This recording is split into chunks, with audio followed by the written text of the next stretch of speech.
नमस्कार दोस्तों, स्वागत है आप सभी का YouTube channel wings study IQ पर। आज की जो क्लास है वो मैं तुम्हें इंडियन पॉलिटी या भारतीय राज्य व्यवस्था या भारतीय संविधान की क्लास लेने वाला हूँ। लास्ट एग्ज़ाम SSC ने जो भी प्रश्न यहाँ से पूछे हैं सारे प्रश्नों को आप लोगों को समझाने वाला हूँ। अच्छे से याद रखना, खासकर SSC जो होती है वो पुराने एग्ज़ाम में पूछे गए प्रश्नों को दोबारा से रिपीट भी कर देती है, याद रखना। तो यहाँ से अपन लोग पुराने जितने भी एग्ज़ाम में SSC ने जो अभी तक पूछे हैं वहाँ से जुड़े हुए प्रश्नों को समझा रहा हूँ। अच्छे से याद रखना, वीडियो अंत तक देखना, जो भी ना देख रहे हो वो अच्छे से देखते चलिए और यहाँ से बहुत सारे प्रश्न आपको आज मैं क्लियर कराने वाला हूँ। क्लियर है दोस्तों? तो देखिए ज़रा यहाँ से पढ़ना स्टार्ट करें। सबसे पहले थोड़ा सा मैं आपको पृष्ठभूमि तैयार करूँ तो संविधान क्या है और उससे जुड़े हुए प्रश्न अगर अपन लोग पढ़ें तो संविधान मतलब सभी के लिए समान कानून। और भारतीय संविधान के बारे में अगर अपन लोग पढ़ना चालू करें कि विश्व का सबसे बड़ा जो लिखित संविधान है, लेकिन क्यों बना, कैसे बना, क्या, वो अपन लोग जो भी क्लास अपन लोग पढ़ाएंगे उसमें पढ़ने वाले हैं। लेकिन यहाँ से प्रश्नों की दृष्टि से अगर महत्वपूर्ण बात करें कि देश आज़ाद हो रहा था 15 अगस्त 1947, लेकिन इससे पहले अंग्रेज अपना सत्ता हस्तांतरण किसको करके जाने वाले हैं, ये सबसे बड़ा प्रश्न था कि अंग्रेज जाएंगे उसके बाद भारत को कौन संभालेगा। क्या राज व्यवस्था दोबारा से जाएगी, क्या दोबारा से राजा वगैरह महाराजा वगैरह होंगे, या देश की कानून व्यवस्था शासन व्यवस्था क्या होगी, उसके लिए कुछ हुआ। लेकिन वो कब से हुआ, उसकी पृष्ठभूमि क्या है, अंग्रेज भारत कैसे आए, कब आए, उससे जुड़े हुए बहुत सारे प्रश्न होते हैं। जो इतिहास की क्लासें अपन लोग पढ़ रहे हैं उनमें कंटिन्यू रखेंगे और उनसे जुड़े हुए बहुत सारे प्रश्न पढ़ने वाले हैं मॉडर्न हिस्ट्री क्लास में कि अंग्रेज भारत कैसे आए, पहले पुर्तगाली आए कि डच आए कि अंग्रेज आए, फ्रांसीसी आए, इनसे जुड़े हुए बहुत सारे प्रश्न इतिहास की क्लासों में पढ़ने वाले हैं। यहाँ संविधान से जुड़े हुए जो पॉइंट पढ़ने वाले हैं वो देखिए एक एक करके मैं आपको प्रश्न पढ़ाते जा रहा हूँ, उनसे जुड़े हुए बहुत सारे क्लियर कराते जाने वाला हूँ। अच्छे से याद रखना। देखिए यहाँ पहला प्रश्न लिखा हुआ है, निम्नलिखित में से किस अधिनियम के द्वारा भारत में प्रांतों को स्वायत्तता प्रदान की गई। देखिए प्रश्न पहला है, लेकिन इससे जुड़े हुए पॉइंट अगर मैं आपको समझाना स्टार्ट करूं तो हुआ क्या कि 1600, एक डेट अच्छे से याद रखना, कि एक कंपनी बनी जिसका नाम था ईस्ट इंडिया कंपनी। और वो ईस्ट इंडिया कंपनी जो ब्रिटेन में बनी थी 217 सदस्यों को मिलाकर, वो कंपनी पूर्वी देशों में व्यापार करने के लिए आई। क्लियर है? और वो कई सारे एशियाई देशों में व्यापार करने के लिए आई, उनमें से भारत भी एक अपना देश था, उस देश में भी आई। लेकिन जब कंपनी ने भारत में व्यापार करने आई, शुरुआत में केवल और केवल उसका उद्देश्य केवल एक था, वस्तु विनिमय के माध्यम से व्यापार करना। लेकिन धीरे धीरे जब भारतीय को समझना चालू किया और भारतीय राजाओं का जब कमजोर होना शुरू हुआ और फूट डलना आपस में चालू हुई, कई सारे प्रांत आपस में लड़ लड़ के स्वतंत्र होने लगे, तो अंग्रेजों ने यहाँ से फूट डालो शासन करो की नीति अपना ली। और जो मुगल साम्राज्य से स्वतंत्र होने वाला पहला राज्य जो था वो बंगाल था, और अंग्रेजों के अधीन आने वाला पहला राज्य भी बंगाल था। और अंग्रेजों ने 1757 में प्लासी के युद्ध में बंगाल के नवाब को हरा दिया। उसके बाद 1764 में बक्सर के युद्ध में लगभग भारतीय राजाओं, जो मुगल सम्राट और शाह आलम द्वितीय थे या बंगाल के नवाब, अवध के नवाब, इन सबको हराने के बाद लगभग दीवानी मामलों पर किसका नियंत्रण आ गया, अंग्रेजों का नियंत्रण आ गया। उसके बाद कंपनी के शासन की देखरेख के लिए ब्रिटेन की पार्लियामेंट से समय समय पर कानून बनकर भारत आने लगे, और ब्रिटेन की पार्लियामेंट से भारतीय शासन में हस्तक्षेप के लिए जो पहला कानून आया था वो आया था 1773 का रेगुलेटिंग एक्ट। क्लियर है दोस्तों? इसके बाद समय समय पर कई सारे कानून आए। 1773 का रेगुलेटिंग एक्ट मैंने बताया, 1784 बताया, 1813 बताया, 33 बताया, 1833 में आया, 1909 में भी आया, 1861 में भी आया। ऐसे समय समय पर कई सारे एक्ट माने कानून ब्रिटेन की पार्लियामेंट से पास होकर भारत आने लगे कंपनी के शासन में दखल देने के लिए, और कंपनी उन्हीं कानूनों के माध्यम से भारत में क्या करने लगी, शासन व्यवस्था संभाल लगी। और इन कानूनों से पेपर में बहुत सारे प्रश्न आते हैं कि बताइए किस कानून के द्वारा द्वैत शासन प्रारंभ हुआ है, किस कानून के द्वारा द्वैत शासन समाप्त हो गया, किस कानून के द्वारा बंगाल के गवर्नर को गवर्नर जनरल बना दिया, या किस कानून के द्वारा भारत के गवर्नर को भारत का वायसराय बना दिया। ऐसे कई सारे प्रश्न यहाँ से आते हैं, आप लोगों को अच्छे से पढ़ने पड़ेंगे। जितने भी एक्ट जो समय समय पर महत्वपूर्ण आए उनसे जुड़े हुए क्वेश्चन में बहुत सारे पेपर आते हैं। याद रखना, बहुत सारे प्रश्न क्या होते हैं, पेपर में आते हैं, यहाँ से याद रखना। तो देखिए एक प्रश्न जो पहला यहाँ लिखा हुआ है उससे जुड़े हुए अगर पॉइंट बात कर रहे हैं तो देखिए वही प्रश्न है जो एसएससी ने अभी स्टेनोग्राफर 2017 का प्रश्न है और पूछा है कि निम्न में से किस अधिनियम के द्वारा भारत में प्रांतों को स्वायत्तता प्रदान की गई। तो देखिए 4 एक्टों के नाम लिखे हैं। सबसे पहला लिखा हुआ है 1909। याद रखना है यही कि जो 1909 का जो एक्ट आया था उस 1909 के एक्ट को मार्ले मिंटो सुधार के नाम से जाना जाता है। क्लियर है दोस्तों, ऐसे ना लिखा हो भारतीय परिषद अधिनियम 1909, ऐसे ना लिखा हो तो मार्ले मिंटो सुधार लिखा होगा। 1919 का जो एक्ट आया था उसे माउंटेन्यू चेम्सफोर्ड सुधार के नाम से जानते हैं। एक 1935 में भारत शासन अधिनियम 1935 आया और एक डी ऑप्शन है इनमें से कोई नहीं। क्लियर है। तो देखिए मैं आपको इस पॉइंट को अच्छे से क्लियर कराने वाला हूं। भारत में प्रांतों को स्वायत्तता प्रदान की गई, मतलब प्रांत स्वायत्तता मतलब अपने निर्णय स्वयं करेंगे। लेकिन एक पॉइंट यहां से याद रखना, 1919 का जो एक्ट था उस 1919 के एक्ट के द्वारा क्या किया गया कि प्रांतों में द्वैत शासन लगाया था, दोहरा शासन व्यवस्था। एक लाइन यहां से अच्छे से याद रखना, प्रांतों में द्वैत शासन व्यवस्था कब प्रारंभ हुई तो 1919 के एक्ट के द्वारा प्रांतों में द्वैत शासन व्यवस्था को प्रारंभ किया गया और उसके बाद 1935 के एक्ट के द्वारा प्रांतों में द्वैत शासन व्यवस्था को समाप्त कर दिया और प्रांतों को पूर्णतः स्वायत्तता प्रदान कर दी कि प्रांत अपना डिसीजन स्वयं लेंगे। और ये प्रश्न बहुत महत्वपूर्ण है, अच्छे से याद रखना है। इसका आंसर क्या होने वाला है, सी आंसर है कि भारत सरकार अधिनियम, या सरकार ना लिखा होता तो भारत शासन अधिनियम 1935 के द्वारा प्रांतों को क्या कर दिया, पूर्ण स्वायत्तता प्रदान की गई। क्लियर है दोस्तों। 2 प्रश्न अच्छे से याद रखना, एक तो क्या कि प्रांतों में द्वैत शासन व्यवस्था को कब लगाया है, किस एक्ट के द्वारा प्रांतों में द्वैत शासन व्यवस्था प्रारंभ की गई, तो उसका आंसर होने वाला था कि प्रांतों में द्वैत शासन व्यवस्था 1919 के एक्ट के द्वारा लगाई गई। किस एक्ट के द्वारा समाप्त की गई और प्रांतों को स्वायत्तता प्रदान की गई, तो याद रखना 1935 के एक्ट के द्वारा प्रांतों को स्वायत्तता प्रदान की गई। क्लियर है दोस्तों, पहला प्रश्न अच्छे से क्लियर हो गया, याद रखना। देखिए यहां भी कुछ पूरा क्लियर करके लिखा हुआ है। देखिए दूसरा प्रश्न देखते हैं अपन लोग, भारत के संविधान के ऊपर सबसे अधिक प्रभाव निम्नलिखित में से किसका माना जाता है।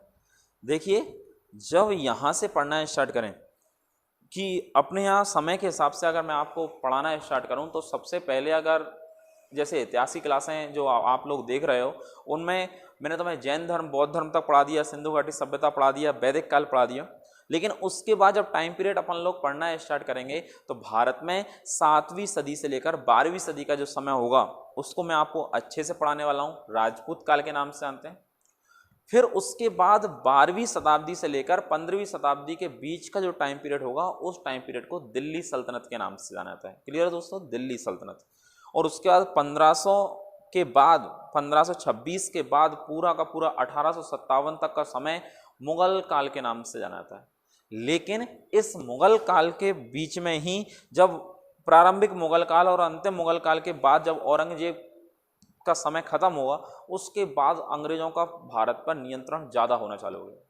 और जब अंग्रेजों का भारत में नियंत्रण प्रारंभ हो गया तो फिर उसके बाद बहुत अपन जब देश आज़ाद हुआ तो सबसे ज़्यादा प्रभाव भी अपने संविधान पर किसका रहा है, अंग्रेजों का। काफ़ी समय तक अंग्रेजों ने भारत पर क्या किया है, शासन किया है। तो देखिए ब्रिटेन का संविधान जो लिखा हुआ है, देखिए जरा इससे जुड़ा हुआ पॉइंट अगर अपन लोग बात करना चालू करें, भारत के संविधान के ऊपर सबसे अधिक प्रभाव निम्न में से किसका माना था। देखो यूएसए मतलब अमेरिका, सोवियत संघ माने रूस, ब्रिटिश संविधान और भारत शासन अधिनियम 1935। तो देखिए अब दोनों ऑप्शन तुम्हें कंफ्यूज करने वाले हैं, ब्रिटिश संविधान या भारत शासन अधिनियम 1935। तो याद रखना कि भारत शासन अधिनियम जो 1935 में आया था, भारतीय संविधान के कई सारे प्रावधान जो हैं वो इसी एक्ट के द्वारा लिए गए हैं। अगर ऑप्शन में जे नहीं होता, भारत शासन अधिनियम नहीं होता, तो इसका आंसर फिर होता ब्रिटिश संविधान। लेकिन अब जब ब्रिटेन का ही संविधान था और ब्रिटेन के संविधान से पहले भारत जब आज़ाद होने वाला था या होने से पहले 1935 का जो एक्ट आया था, अपने संविधान पर सर्वाधिक प्रावधान कहाँ से लिए गए हैं? 1935 के एक्ट के द्वारा लिए गए। दोनों ऑप्शन कंफ्यूज करने वाले हैं। अगर डी ऑप्शन में नहीं होता तो आंसर फिर सी होता, लेकिन जब डी दिया है तो आंसर इसका क्या होने वाला है? डी होगा। क्लियर है दोस्तों?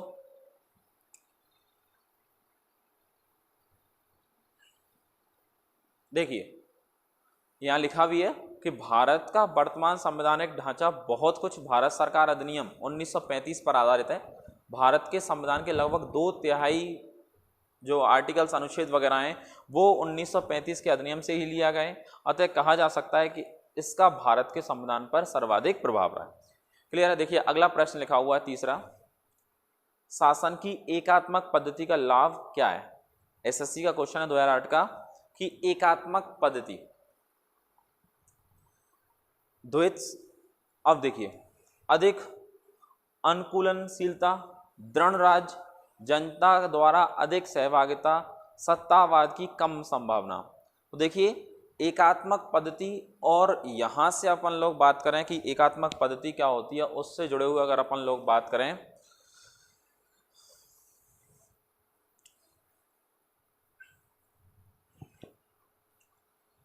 देखिए जरा एकात्मक पद्धति और अपन लोग यहां से बात करें कि पूरी की पूरी शक्तियां जो होने वाली हैं वो केंद्र में निहित होंगी, राज्यों को ज़्यादा अधिकार नहीं होंगे। ऐसी जो शक्ति होती है उसे एकात्मक शक्ति के नाम से आना था।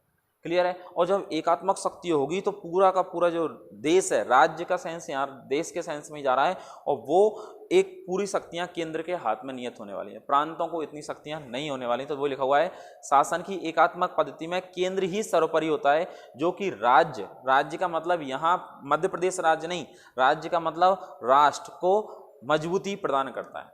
अपने यहाँ क्या है कि बहुत अलग अलग राज्यों को भी स्वायत्तता दी गई है। हाँ, राज्य भी अपने नियम कानून बना सकते हैं, केंद्र अपना कुछ बनाएगा, लेकिन केंद्र और राज्यों के बीच में जब टकराव होगा तो किसकी सर्वोपरि माना जाएगा? केंद्र माना जाएगा।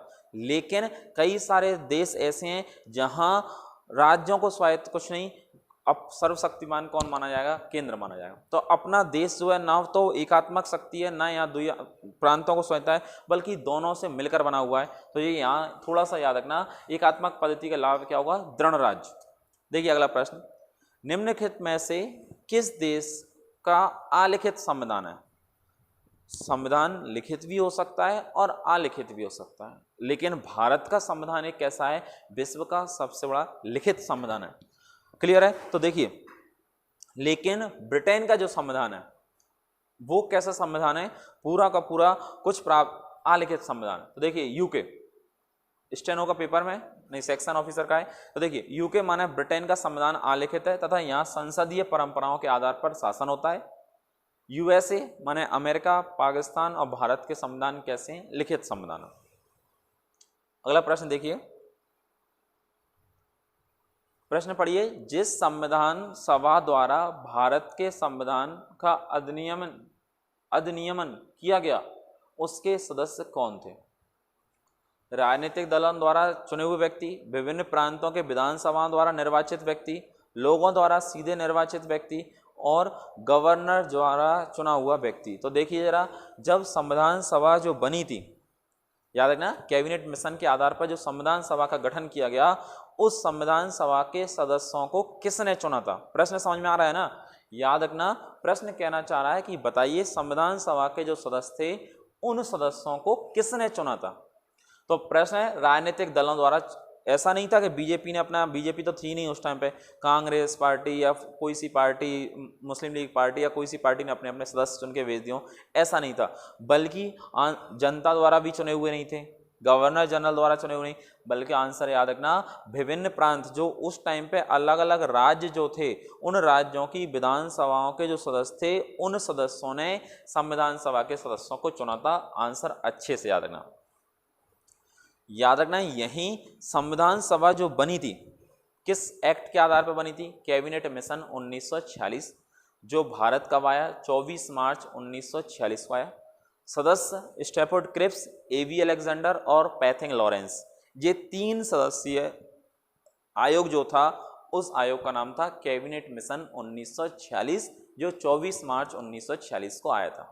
इसी ने अलग अलग प्रांतों में अलग अलग घूम फिर कर जो संविधान सभा का ढांचा तैयार किया कि किस तरीके से संविधान सभा बन के तैयार होगी और उसके बाद संविधान सभा में कितने सदस्य होंगे, कौन से सदस्य कहाँ से चुन के आएंगे। अच्छे से याद रखना, संविधान सभा में कुल सदस्यों की संख्या थी 389, 389, और इन 389 सदस्यों में से 292 292 सदस्य ब्रिटिश प्रांतों से आएंगे, 4 सदस्य जो हैं वो चीफ कमिश्नरी क्षेत्रों से आएंगे, 93 सदस्य जो होंगे वो देसी रियासतों से चुन के आएंगे। जिस सारा अच्छे से याद रखना, देखिए जरा यहाँ लिखा हुआ है, जिस संविधान सभा द्वारा भारत के संविधान का अधिनियमन किया गया उसके सदस्य विभिन्न प्रांतों की विधानसभाओं द्वारा निर्वाचित थे। कैबिनेट मिशन के आधार पर ही भारतीय संविधान का निर्माण करने वाली एक संविधान सभा गठन की गई, दिसंबर 1946 में किया गया, जिसमें कुल सदस्यों की संख्या 389 थी। 292 सदस्य ब्रिटिश प्रांतों की विधानसभाओं से निर्वाचित, 4 सदस्य जो हैं वो चीफ कमिश्नरी क्षेत्रों से, मतलब देश याद रखना, और 93 सदस्य जो हैं वो देसी रियासतों से चुने गए। क्लियर है दोस्तों। देखिए अगला प्रश्न, भारत की अंतःकालीन संसद में कितने सदस्य थे। यहां याद रखना 296 सदस्य थे। याद रखना, अंग्रेजी क्षेत्र और चीफ कमिश्नरी क्षेत्रों को मिलाकर, देसी रियासतों को इनमें शामिल नहीं किया गया। क्लियर दोस्तों। अगला देखिए प्रश्न, भारतीय संविधान में आपातकालीन उपबंध कहां से लिए गए। दोस्तों आप जिस भी एग्जाम की तैयारी कर रहे हो, संविधान से जो प्रश्न सबसे ज़्यादा इंडियन कॉन्स्टिट्यूशन से जुड़े हुए प्रश्न जो आते हैं वो अच्छे से याद रखना कि किस देश के संविधान से भारतीय संविधान में क्या क्या प्रावधान लिए गए हैं, बहुत महत्वपूर्ण है। अच्छे से याद रखना, इनके साथ में कुछ मैं क्लियर करा दूंगा, कुछ आपके पास जो भी नोट्स हों बुक हों उनके माध्यम से आप अच्छे से क्लियर करना कि किस देश के संविधान से क्या लिया गया है। क्लियर दोस्तों। अपना संविधान बना, उस बनाते टाइम पर लगभग 60 देशों के संविधानों का अध्ययन किया गया और जो भी प्रावधान जिस देश के में अच्छे थे वहां से अपने देश के लिए उन प्रावधानों को लिया गया। क्लियर है। तो देखिए यहां से एक लिखा हुआ है कि आपातकालीन उपबंध कहां से लिए गए। देखिए जरा 7वां प्रश्न है और CPSI का प्रश्न है। देखिए जरा यहां लिखा हुआ है ब्रिटिश संविधान से, भारत शासन अधिनियम 1935 से, आयरलैंड के संविधान से और जापानी संविधान से। देखिए थोड़ा सा इस प्रश्न को समझने की कोशिश करना, ऑप्शन के हिसाब से आंसर देना है, अलग से नहीं देना। तो ऑप्शन के हिसाब से अगर आंसर देना है, अगर इनमें से कोई नहीं है या अलग से कुछ होता तो मैं तुम्हें अलग से थोड़ा सा इसके बारे में समझाया था कि आपातकाल कहाँ से लिए, लेकिन ऑप्शन के हिसाब से अगर इसका आंसर अगर देना है तो याद रखना भारत शासन अधिनियम 1935। लेकिन ऑप्शन के हिसाब से देना है दोस्तों, आप भी समझ रहे हो मैं भी समझ रहा हूँ कि यहाँ क्वेश्चन बहुत घुमाया गया है। अच्छे से याद रखना ऑप्शन के हिसाब से इसका आंसर क्या है, 1935 का जो एक्ट था वहां से आपातकालीन उपबंध लिए गए। क्लियर है। देखिए प्रथम केंद्रीय विधानसभा का गठन कब किया गया, फिर उसके बाद लिखा हुआ है 1922, 1923, 1921 और 1920। तो याद रखना कि 1919 का जो एक्ट आया था उस 1919 का एक्ट का नाम था माउंटेन्यू चेम्सफोर्ड सुधार। नाम अच्छे से याद रखना कि 1919 का जो एक्ट आया था उसका नाम था माउंटेन्यू चेम्सफोर्ड सुधार। इसमें माउंटेन्यू भारत सचिव था और चेम्सफोर्ड भारत का वायसराय था। और उस एक्ट के बाद भारत में चुनाव होने थे और पहली बार जो विधानसभाओं का गठन जो किया गया वो 1921 में किया गया। क्लियर दोस्तों। तो अच्छे से याद रखना कि किस एक्ट के द्वारा, 1921 के एक्ट के द्वारा। देखिए लिखा हुआ है विधानसभा का गठन किया गया। प्रथम अध्यक्ष जो बने वो फ्रेडरिक व्हाइट जो थे वो विधानसभा के पहले अध्यक्ष बने। लेकिन याद रखना दूसरे अध्यक्ष का नाम लिखा हुआ है, जबकि इसके दूसरे अध्यक्ष स्वराज पार्टी के विट्ठल भाई पटेल जो थे वो अच्छे से याद रखना। देखिए 9वां प्रश्न लिखा हुआ है भारत की संविधान सभा। देखिए मैंने आपको अभी समझाया था कि भारत की संविधान सभा किसके कहने पर बनाई गई थी। बेविल प्लान, अगस्त प्रस्ताव, देखिए ऑप्शन में लिखा हुआ है अगस्त ऑफर, तो अगस्त प्रस्ताव, क्रिप्स मिशन या कैबिनेट मिशन। तो अच्छे से याद रखना कि भारत की संविधान सभा का गठन किस एक्ट के आधार पर किया गया, तो याद रखना कैबिनेट मिशन जो 24 मार्च 1946 में आया था, उसी के आधार पर संविधान सभा का क्या किया गया दोस्तों, गठन किया गया। अगला देखिए, निम्नलिखित में से किस अधिनियम में नियंत्रक महालेखा परीक्षक नामक पद का सुझाव दिया गया। याद रखना नियंत्रक महालेखा परीक्षक, ये CAG जिसको आज अपन वर्तमान में बोलते हैं, भारतीय संविधान के आर्टिकल 148 में जो व्यवस्था दी गई है उससे जुड़ा हुआ पॉइंट लिखा हुआ है कि बताइए नियंत्रक महालेखा परीक्षक नामक पद का सुझाव किस एक्ट में दिया गया था। याद रखना 1919 का जो एक्ट आया था, मॉन्टेग्यू चेम्सफोर्ड सुधार, याद रखना उस एक्ट में CAG का जो पद है उसका सुझाव दिया गया था। याद रखना सरकारी खजाने पर नियंत्रण रखती है कि सरकार का आय व्यय जो हो रहा है उसको देखती है कि कहीं गलत तो नहीं कर रही सरकार, पैसा खर्च गलत तरीके से तो नहीं कर रही, उसको जो नियंत्रण करती है वो होता है CAG। देखिए 11वां प्रश्न देखते हैं।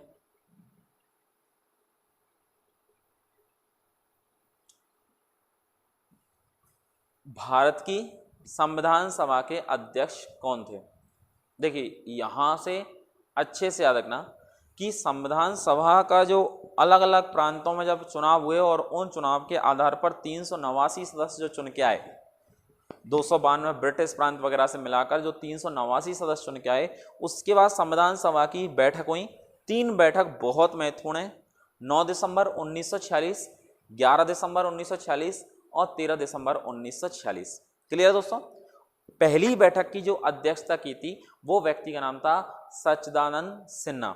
और प्रश्न आता है संविधान सभा के अस्थायी अध्यक्ष कौन थे। तो क्लियर है, यहां से याद रखना कि संविधान सभा के अस्थायी अध्यक्ष जो बने वो सच्चिदानंद सिन्हा बने। इसके बाद जब संविधान सभा का गठन हो गया उसके बाद संविधान सभा की जो स्थायी अध्यक्ष बने उनका नाम था राजेंद्र प्रसाद। क्लियर है दोस्तों। ऑप्शन याद रखना, राजेंद्र प्रसाद और भीमराव अंबेडकर जी, BN राव, पंडित जवाहरलाल नेहरू, सबसे ज़्यादा जो लोग लगा देंगे वो डॉक्टर भीमराव अंबेडकर जी ऑप्शन मानेंगे, लेकिन नहीं। याद रखना संविधान सभा पूछ रहा है, ड्राफ्टिंग कमेटी, प्रारूप कमेटी नहीं पूछ रहा। याद रखना संविधान सभा के अध्यक्ष का नाम है डॉक्टर राजेंद्र प्रसाद। क्लियर है दोस्तों। तो देखिए जरा यहाँ भी लिखा हुआ है भारत की संविधान सभा के अध्यक्ष डॉक्टर राजेंद्र प्रसाद थे। 9 दिसंबर 1946 को संविधान सभा द्वारा सच्चिदानंद सिन्हा को अस्थायी अध्यक्ष चुना गया, जबकि 11 दिसंबर 1946 को डॉक्टर राजेंद्र प्रसाद संविधान सभा के स्थायी अध्यक्ष बने। क्लियर है। उसके बाद डॉक्टर राजेंद्र प्रसाद भारत के पहले राष्ट्रपति हुए। निम्नलिखित में से भारतीय संविधान सभा का अध्यक्ष कौन था। देखिए वही प्रश्न है, कोई कुछ भी नहीं बदला इसमें, बस अध्यक्ष का नाम पूछा है। डॉक्टर राजेंद्र प्रसाद संविधान सभा के क्या थे, अध्यक्ष थे। भारतीय संविधान केवल सरकार के लोकतांत्रिक रूप की कल्पना माने विचार नहीं करता, बल्कि एक लोकतांत्रिक समाज की भी कल्पना करता है, क्योंकि इसकी विचारधारा से ओतप्रोत है। अब देखिए यहाँ से सही क्रम में जमाना है कि भारतीय संविधान की जो प्रस्तावना के बारे में जुड़े हुए पॉइंट पूछ रहा है कि प्रस्तावना में क्या दिया है और क्या नहीं दिया। याद रखना, देखिए जरा यहाँ से अगर अपन लोग जुड़ा हुआ प्रश्न को देखना चालू करें तो देखिए प्रस्तावना थोड़ा सा याद रखना कि देखिए जरा ऑप्शन देख रहे हो, ऑप्शन लिखा हुआ है न्याय, स्वतंत्रता, समानता और भाईचारा। कौन सा कोड सही उत्तर है। तो यहाँ से सही उत्तर देने के लिए अपन लोगों को थोड़ा सा प्रस्तावना पता होना चाहिए कि भारतीय संविधान की प्रस्तावना में क्या दिया हुआ है और वो क्रम से कौन से शब्द कहाँ दिए हुए हैं। देखिए CPO SI ने प्रश्न पूछा है, महत्वपूर्ण है, अच्छे से याद रखना। बहुत सारे स्टूडेंट मुझसे आगे पूछते हैं कि सर प्रस्तावना हमें याद करनी पड़ेगी कि नहीं करनी पड़ेगी, करें कि नहीं करें। भाइयों देखो यहाँ CPO SI ने प्रश्न पूछा है, जब ही क्लियर हो सकता है ये प्रश्न जब आपको प्रस्तावना जो है वो याद होगी और प्रस्तावना में कौन सा शब्द कहाँ दिया है तभी होने वाला है।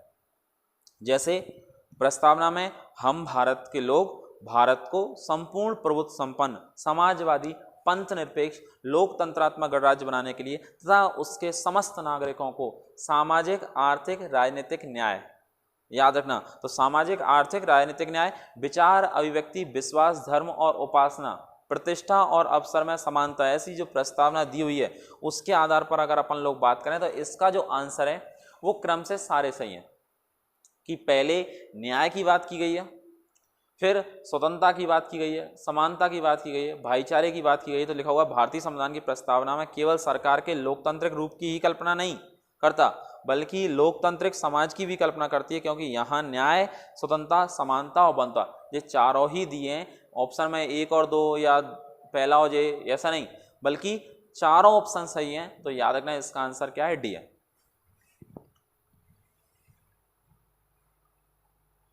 देखिए ये पूरी प्रस्तावना यहाँ लिखी हुई है। संविधान की प्रस्तावना प्रभुत्व संपन्न, समाजवादी, पंथ निरपेक्ष, लोकतंत्रात्मक गणराज्य घोषित किया गया है।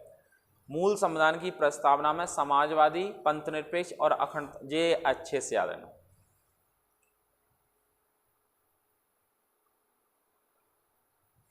अगर प्रश्न बनाने वाला तुमसे ऑप्शन देके पूछ ले कि इनमें से कौन सा शब्द जो है वो भारतीय संविधान की प्रस्तावना में नहीं था प्रारंभ में बल्कि बाद में जोड़ा गया है, तो लाइन अच्छे से याद रखना, समाजवादी, पंथनिरपेक्ष और अखंडता, ये 3 ऐसे शब्द हैं जो संविधान की मूल संविधान जो था, याद रखना, जो 26 जनवरी 1950 को जो संविधान लागू हुआ, जो मूल संविधान था, उसमें ये 3 शब्द नहीं थे। एक समाजवादी शब्द नहीं था, पंथनिरपेक्ष नहीं था और अखंडता नहीं था। इनको प्रस्तावना में कब जोड़ा गया है?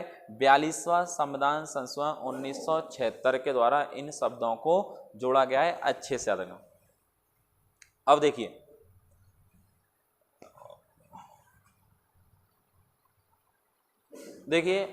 सॉरी मैंने आपको उधर ले गया, कोई दिक्कत नहीं। यहाँ पढ़ना था प्रश्न 14वां जो था कि स्वतंत्रतावाद किसका संबंधित कैसे है, और उसका लिखा हुआ है कि कौन कौन सी स्वतंत्रताएं दी हुई हैं। स्वायत्त, उदारीकरण, प्रवृत्ति तथा बर्ताव, तो याद रखना सामाजिक, राजनीतिक और आर्थिक पहलुओं की स्वतंत्रता की बात की गई है। अपनी संविधान की जो प्रस्तावना है उसमें कितनी कौन कौन सी स्वतंत्रताएं दी हैं, तो उनसे जुड़े हुए प्रश्न अच्छे से याद रखना कि सामाजिक, आर्थिक और राजनीतिक स्वतंत्रता। देखिए जरा, स्वतंत्रतावाद, उदारवाद, लिबरलाइजेशन जो लिखा हुआ है उससे जुड़ा हुआ पॉइंट लिखा हुआ है, याद रखना। भारतीय संविधान की प्रस्तावना में किस प्रकार के न्याय की बात नहीं की गई? तो 3 न्याय दिए, सामाजिक, आर्थिक और राजनीतिक। तो इसमें से अब देखिए एसएससी स्टेनोग्राफर 2017 का प्रश्न है कि इनमें से कौन सा न्याय भारतीय संविधान की प्रस्तावना में नहीं दिया। इसलिए आपसे बोल रहा हूं कि प्रस्तावना याद होगी तो सारे आंसर बन जाएंगे। तो देखिए प्रस्तावना में 3 न्याय दिए हैं, कौन कौन से दिए हैं? सामाजिक, आर्थिक और राजनीतिक। तो सीधी बात है, आंसर क्या नहीं होगा? लोकतांत्रिक न्याय की बात प्रस्तावना में नहीं की गई। क्लियर है दोस्तों? याद रखना। आगे लिखा हुआ है संविधान के अंतर्गत भारतीय लोकतंत्र के आदर्शों को हम कहाँ देख सकते हैं? तो इसका आंसर है प्रस्तावना में देखा जा सकता है। याद रखना,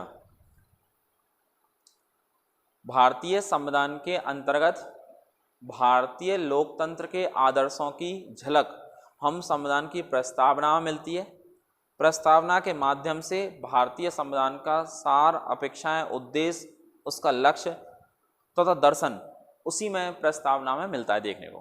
अगला लिखा है प्रश्न, देखिए संविधान की प्रस्तावना में भारत को निम्नलिखित में से किस रूप में घोषित किया गया है? 1 प्रभुत्व संपन्न लोकतांत्रिक गणराज्य, 1 समाजवादी लोकतांत्रिक गणराज्य, 1 गणराज्य और 1 प्रभुत्व संपन्न समाजवादी पंथनिरपेक्ष लोकतांत्रिक गणराज्य। अब ये सारे शब्द जो हैं मैंने आपको पहले ही सुनाया, हम भारत के लोग भारत को संपूर्ण प्रभुत्व संपन्न समाजवादी पंथनिरपेक्ष लोकतंत्रात्मक गणराज्य बनाने के लिए। तो क्लियर ऑप्शन है, कौन सा सही है? सी आंसर सही है।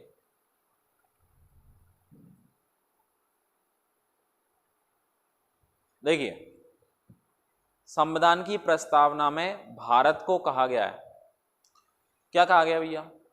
देखिए जरा यहां अच्छे से याद रखना,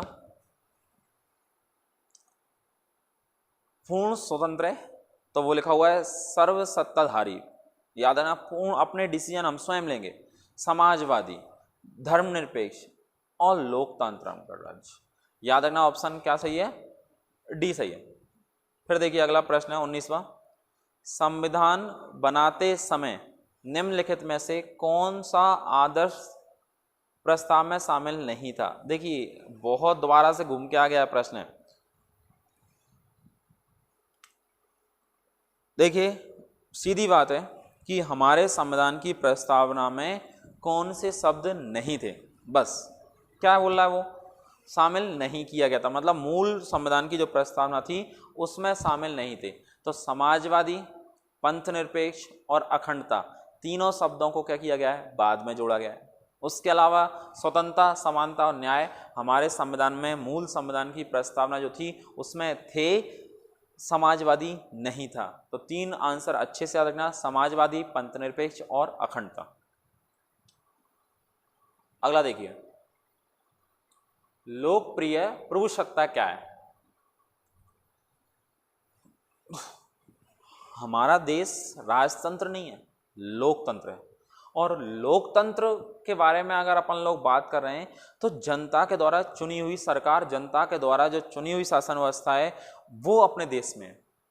याद रखना, मैं कल लाल कृष्ण आडवाणी जी का एक यूट्यूब पर देख रहा था उनको, तो उसमें मैंने भी देखा कि जब देश आज़ाद हो रहा था उसके बारे में आडवाणी जी बोल रहे थे और बता रहे थे कि दूसरे देश अपना मजाक उड़ाते थे कि भारत जैसा इतना बड़ा देश, इतनी करोड़ों में जनसंख्या, वो देश एक लोकतंत्र कैसे हो सकता है, उसके लोग, जनता कैसे डिसाइड करेगी कि हमारा विधायक कौन होगा, सांसद कौन होगा, किस तरीके से चुनाव प्रणाली क्या होगी।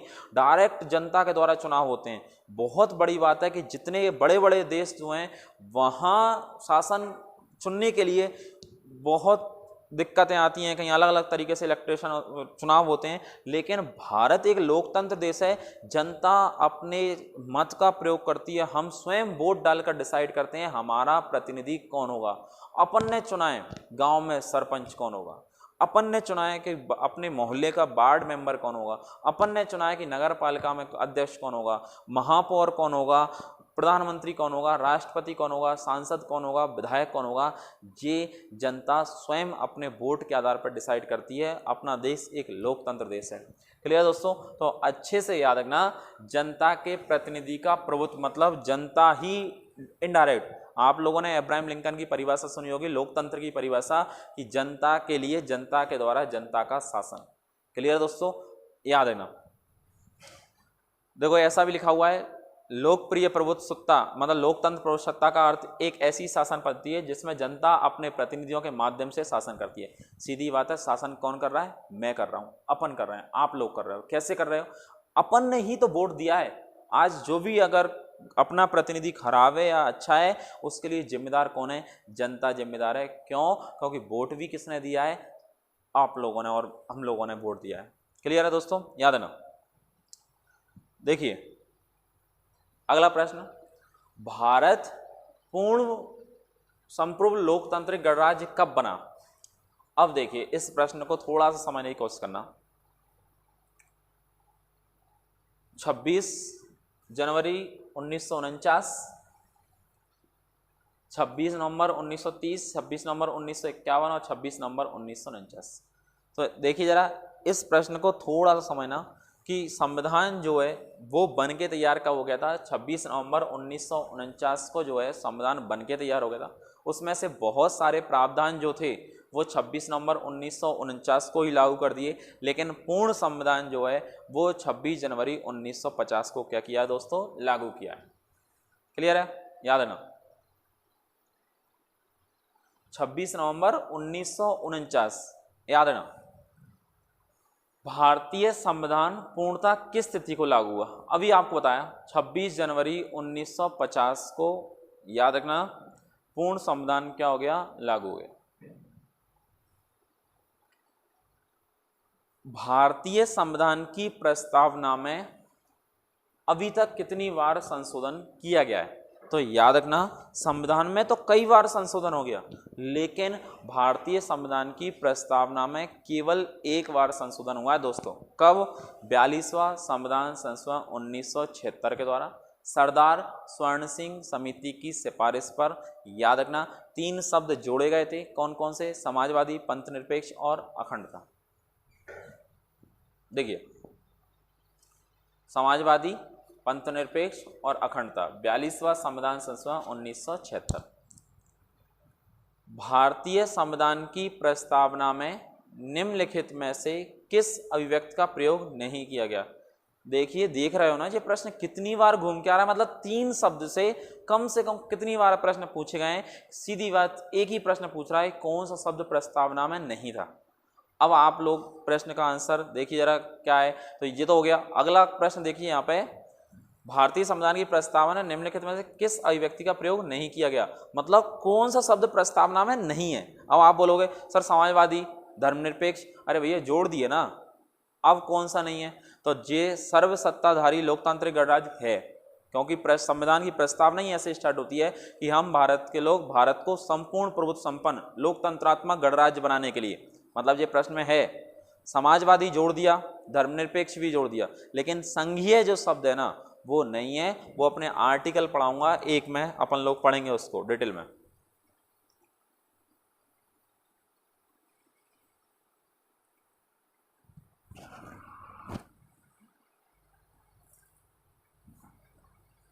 देखिए,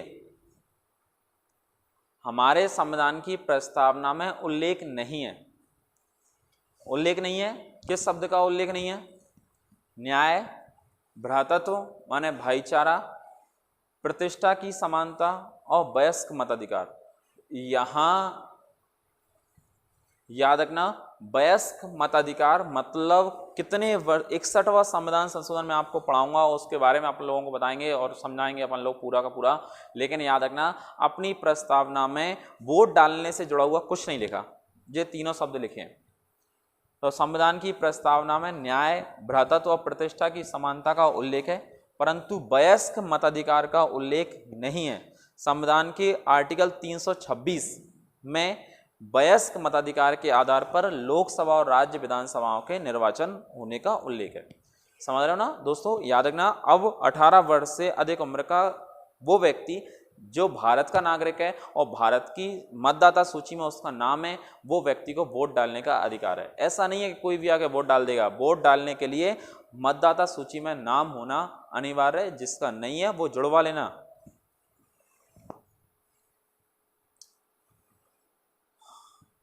संविधान के निर्माताओं के मनोभाव और आदर्श प्रतिबिंबित होते हैं मूल अधिकारों में, राज्य नीति निर्देशक सिद्धांतों में, उद्देशिका में और मूल कर्तव्यों। उद्देशिका का मतलब ही समझ लेना, प्रस्तावना से जुड़ा हुआ लिखा हुआ है। भारतीय संविधान की उद्देशिका में संविधान निर्माताओं के मनोभाव आदर्श प्रतिबिंबित होते हैं। याद रखना, भारत की थोड़ा सा देखिए, पीछे देखिए, थोड़ा सा एक महत्वपूर्ण पॉइंट रह गया है। प्रस्तावना को संविधान निर्माताओं ने कुंजिका है, आशय को स्पष्ट करने वाली कुंजिका। ये लाइन अच्छे से याद रखना, संविधान की कुंजी किसे कहा जाता है? तो याद रखना, प्रस्तावना को कहा जाता है। अगला प्रश्न, भारत के संविधान में संघीय शब्द का प्रयोग कहां पर हुआ है? संघीय शब्द प्रस्तावना, अनुच्छेद 368 भाग 3 संविधान में कहीं नहीं है।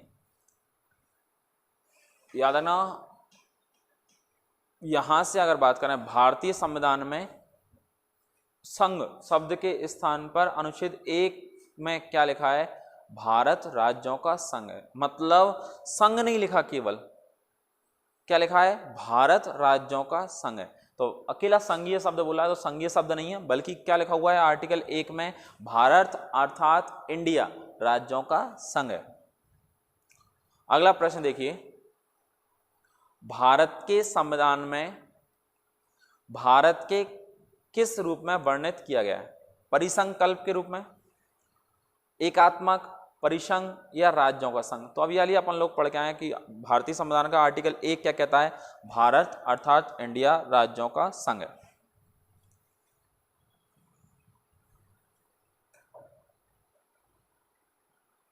अब देखिए, भारतीय संविधान के अनुच्छेद 1 में यह घोषणा की गई है कि इंडिया अर्थात भारत क्या है? तो ऑप्शन ए सही है, राज्यों का संघ है। तो देखिए पहले ही अच्छे से देखना, आर्टिकल 1 क्या कहता है कि भारत अर्थात इंडिया राज्यों का संघ है। देखिए तीसरा प्रश्न लिखा हुआ है, संविधान के अनुच्छेद 1 में भारत को क्या कहा जाता है? परिसंघ, परिसंघ प्रबल एकात्मक आधार के साथ, महासंघ और राज्यों का संघ। आंसर क्या है? राज्यों का संघ। क्लियर है दोस्तों? आज की क्लास बहुत महत्वपूर्ण रही है, अच्छे से याद रखना। संविधान से जुड़े हुए 30 महत्वपूर्ण प्रश्न जो अपन लोगों ने पिछले एग्जाम में जो आए उनको अच्छे से पढ़ाए, याद रखना। नेक्स्ट वीडियो जो भी आएगा उसमें अगले प्रश्नों को आपको समझाऊंगा। अच्छे से रहो, अच्छे से पढ़ो, आने वाले एग्जाम की तैयारी अच्छे से करो। जय हिंद, जय भारत दोस्तों।